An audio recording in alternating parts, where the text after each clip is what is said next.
So I came across a debt story of a 22-year-old and I said, wow, she's very young. And it was going viral on TikTok. So I want to see what she's talking about. Hi, so my friends really enjoyed my no spend January, and I thought I would do more with that and add on a little bit more. And today we're gonna be talking about debt transparency as a 22-year-old and my frustration with the entire credit bureau, which I feel like is a lot of people's frustration. So like, this is not just me. I'm just saying this as someone who's like freshly about to go into like the real adult world. First off, I'm gonna talk about my 3 credit cards I have, how much I owe, and sort of like what I'm going to be doing to fix that. Because this is like the year that I like get my, together about my finances and just be more comfortable. Okay, I'm going to start with my credit cards that I have. I have 2 credit cards with Capital One and then one with Discover.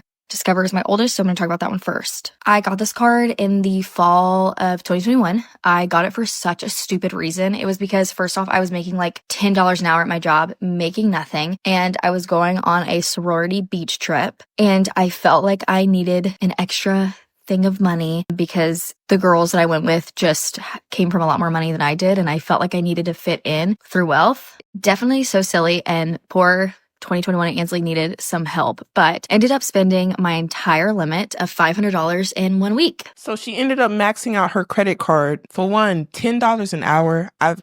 That hurt me just to even hear that people are still paying people $10 an hour in this economy. I'm just like, I don't know what you're able to do with $10 an hour because the price of stuff at the stores is crazy. It made me think about when I got my first job, I was getting around $7 or 20 something cents probably, I think. But that was over a decade ago and it still didn't really feel like much. So I can only imagine what that feels like today, knowing the prices of everything. So my heart actually just kind of sank and it goes out to her.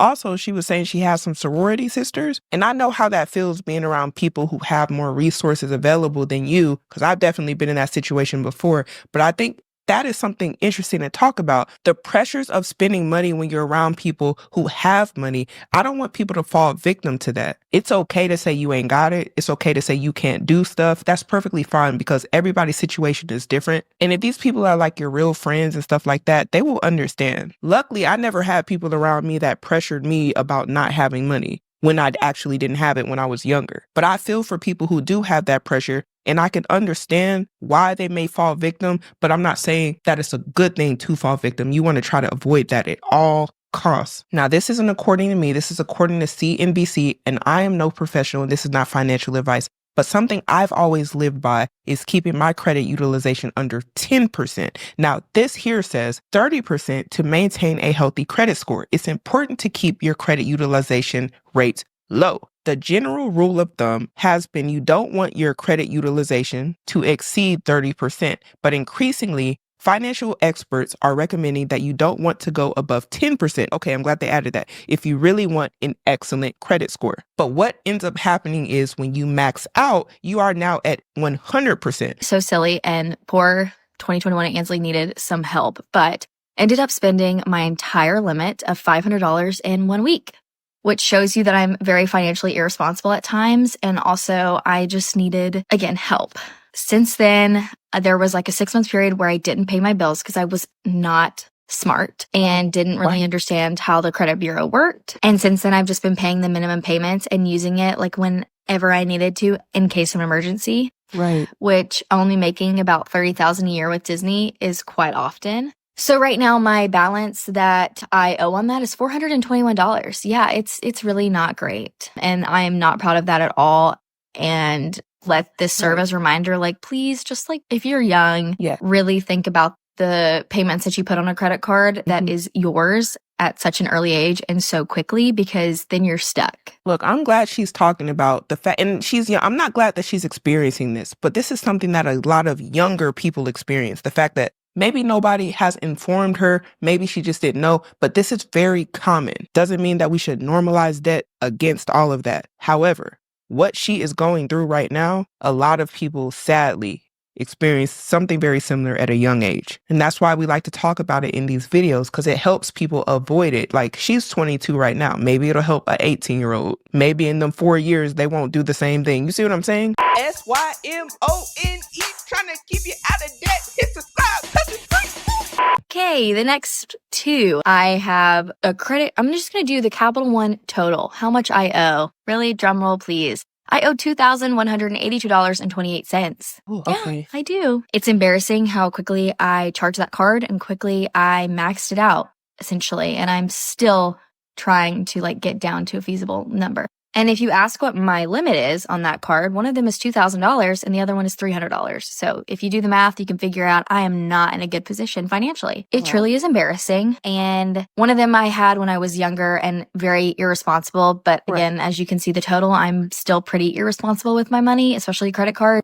And just, boy, has it just bit me right in the butt. Look, it's never too late to change your financial habits, though. Hopefully, I'm hoping she says later in here that she gets a budget and gets everything taken care of. Maybe she's going to do some side hustles or whatever the case may be in order to pay off the debt. I always recommend that. And I'm no advisor, but I always think it's a good idea for people to get some sort of side income whenever they're trying to attack the debt. Now I'm officially an adult. I am moving back home and I am looking at potentially buying a home with my boyfriend. And Okay, hold up. First, she said she was moving back home. I was about to say, okay, now you're about to save a lot of money. But then she said she's trying to buy a home. Now, the other thing you have to consider here is if you're going to buy a home, they're going to be looking at things like your credit. Now, I don't know if she's planning to get married or whatever the case may be. I ain't going to get into it. You got to have money to buy a home. So maybe he's buying the home and hopefully he has good credit. And interest rates for homes right now ain't looking too hot. So most people that are buying homes right now, they have some pretty good income. But I wanted to talk about her moving back home when I thought she was just moving back home at 22.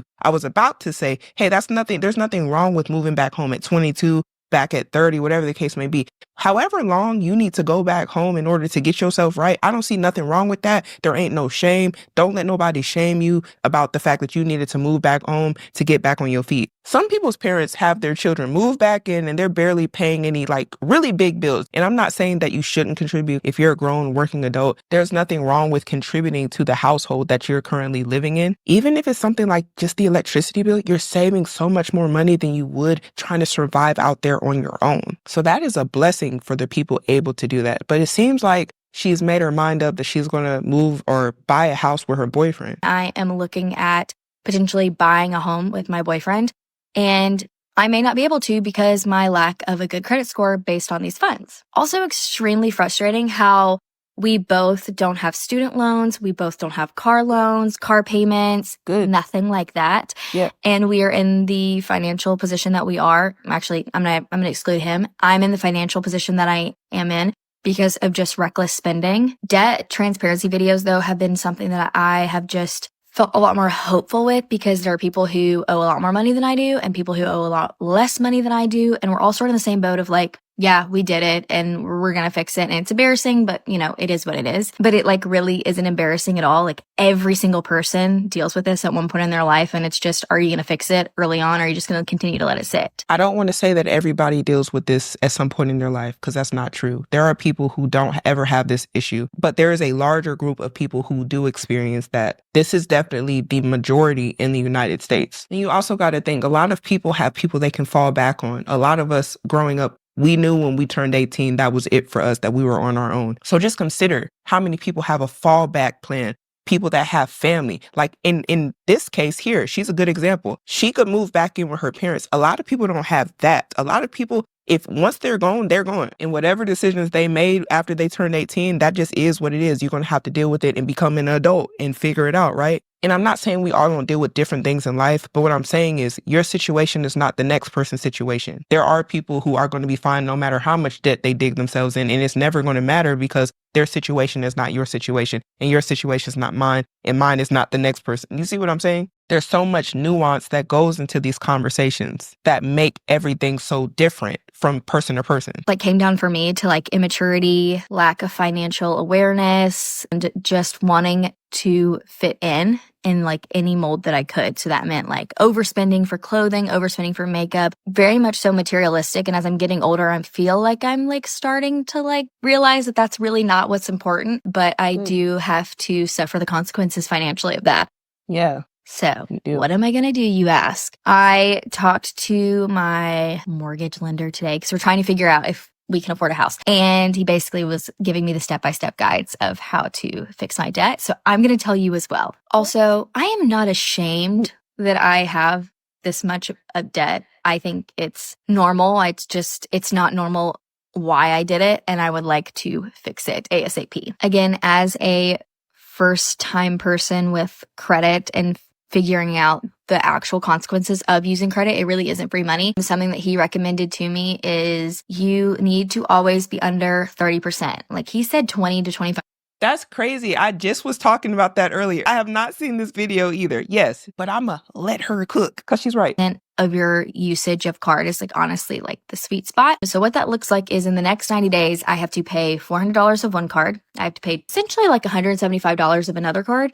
Yeah. And a whole bunch on the other. And obviously I can't do everything because like my weekly paychecks are like $600 and I've got other bills and other responsibilities that I also. Yeah. And that's why I say a lot of people, if they're really serious, they get these side jobs, side hustles, whatever, Uber, DoorDash, Instacart, I don't care. They do what they got to do at the end of the day to get it paid now. Or they start picking up extra shifts at work. It's just one of those things like how dedicated are you to the cause of getting rid of your debt? And I know a lot of people are like, I make X amount of money and I have other bills and stuff like that. And I understand that. And that's going to take you longer to pay that debt off.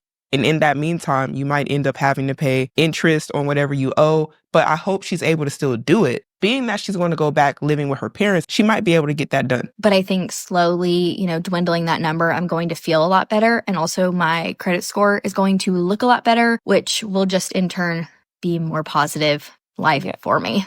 Also am going to start trying to work more, if that means overtime shifts. Good. Looking at side hustles like Rover. I'm going to try to start walking dogs for money and babysitting more and just trying to figure out ways that I can pay this off as quickly as I can. I know I'm not alone and I'm not going to feel shameful for posting this online. People may be like, it's too much information. And I've never been one to spare information from others.